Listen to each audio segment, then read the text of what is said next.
As we mark Women's History Month, we can't ignore a troubling trend. Missing black women and girls have received a fraction of the news coverage missing white women and girls have nationwide.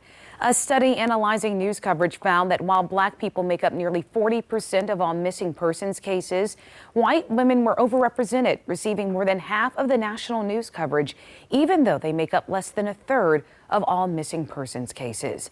And according to the National Crime Information Center, black women and girls are more likely to be reported missing. Last year, they accounted for roughly 36% of all females reported missing in this country, even though they make up 15% of all women and girls in America. As journalists here at News 3, we have taken action to address the disparity with our Have You Seen Me series. But as the son of a Suffolk woman who has been missing nearly 30 years tells me, there is still more work to be done. Janice Wright's last words to her 4-year-old son in 1993 live on in the mind of the man Alexander Young has become. The last thing that she said to me was, I love you and everything's going to be okay.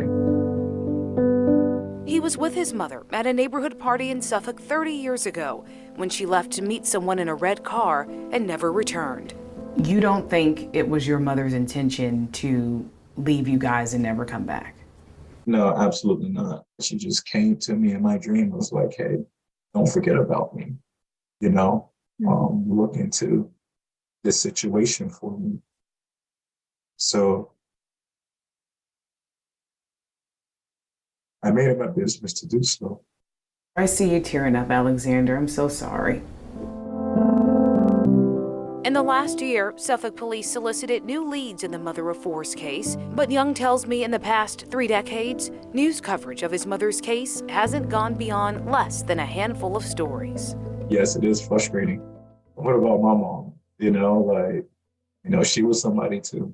Former Virginia police officer Derica Wilson co-founded the Black and Missing Foundation to help bridge the gap. Not one person can name a missing Black or brown, male, female, or child that has garnered mainstream media. Not one. The documented disparity is what inspired the Columbia Journalism Review to launch Pressworthy.com.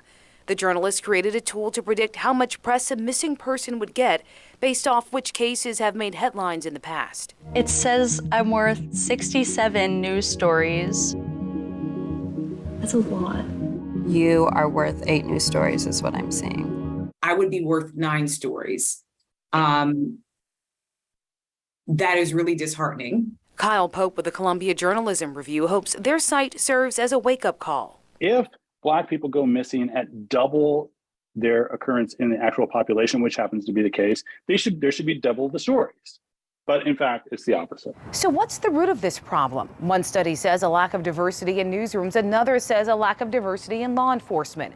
Both can breed bias and blind spots. So we launched our Have You Seen Me series to scour national databases to find local cases that haven't become household names, like Catherine Benet Griffin of Portsmouth. Lord, did somebody put my daughter in the woods? Did animals get to her? Where is she? What could have happened to her?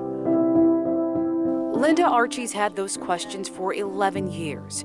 Her daughter, a mother of 3, vanished from Victory Boulevard in 2012. The local newspaper did a series of stories, but it never gained national attention. No, she didn't get the coverage that I have seen others get that wasn't of color. What have these last 11 years been like for you? I still have moments when like now, man.